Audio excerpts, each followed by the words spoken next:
where they're pushing for electric vehicles, right, for the buses and whatnot. Is that something that pertains to us district-wide, or does that go to First Student? It's definitely going to impact us, but Right. First Student are the ones who will have They're to the ones that purchase deal them, with but it. it's gonna come back to us And in our I mean, like contract cost. vans as well. Does that include vans, like for smaller?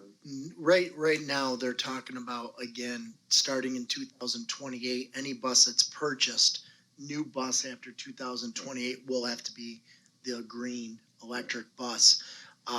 There's so many issues with how that's going about, because number one is communities, taxpayers have to vote on those. These buses are 4 times the cost of a regular bus. So if communities vote no on them, I don't know how the purchases are gonna happen. Some of the other issues that we're seeing with this is some of these buses have to be charged after 100 miles. Well, if you're Southern Cayuga and you have 162 square miles, where are you gonna stop to charge these buses? And it takes 8 hours to charge them fully.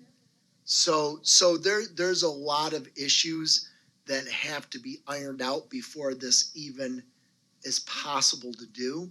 But yeah, starting in 2028, the difference for Auburn though, is because we subcontract, that's gonna be built right into our contract cost.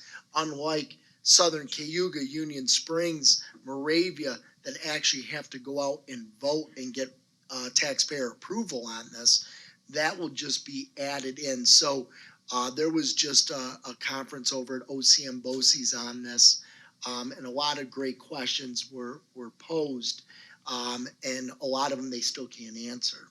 But we do have to start thinking about that, because that increase is going to be happening in our transportation contract when they have to start really start to buy these buses.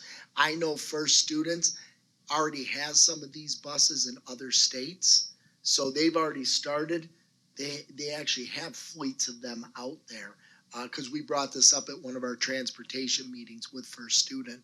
But that's a good question, CJ, because that's going to be a huge cost, huge cost. 3 more years on our contract with them, so probably in the next contract, the next bid that we do, we'll see the price increase. Yeah, they're gonna have to start buying them, but I guess with the increased cost, like, will we not receive increased aid as well, or is that not We something? should, yeah. I mean, I would anticipate that the state is going to foot some of the bill as they've done. The only thing that I worry about is they required like a pre-K program. We added it in and we contracted out.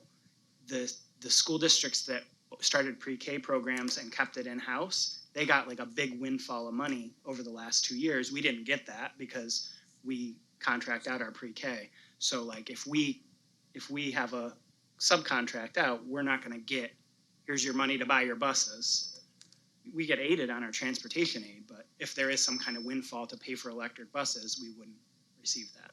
And that's another point that was brought up for like us, a Skinny Atlas. Port Byron still buys their trucks even though they subcontract out, but getting the funding, those grant fundings to help pay for the buses, if we're subcontracting, First Student can charge us for the cost of those buses. So that's another huge piece. But the other big piece, CJ, is the infrastructure, is the amount of capital projects are gonna have to be done in order to be able to put the chain up as far as, charging stations. So that's another piece, and can our grids take all that increase, because right now they're struggling as it is. So there is a lot more to this, CJ, but those are great questions. Can I ask a question? So where does the city come in? Right, so it will be in the city, right? We're gonna have these charging stations out in the city, so is there a way where the city comes in? But no, the charging stations would be at our bus garage.